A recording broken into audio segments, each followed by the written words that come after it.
বাবা খাবার টাইম হয়ে গেছে। আপু যাবে কোথায়?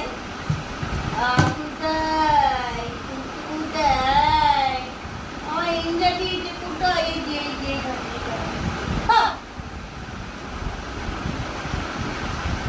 একটা এখানে দিয়ে যে একটা এখানে দিয়ে। বাবারে মনে হচ্ছিল একসঙ্গে দুটো বলে তো মানুষটা।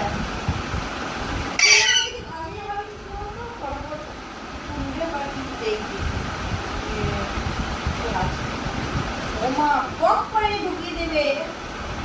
কিভাবে বুঝবো আমি? হাতে দিয়ে দিলে ঠিক আছে, হাতে সঙ্গে সঙ্গে দিয়ে না, সঙ্গে সঙ্গে বেরোনো যাবে না।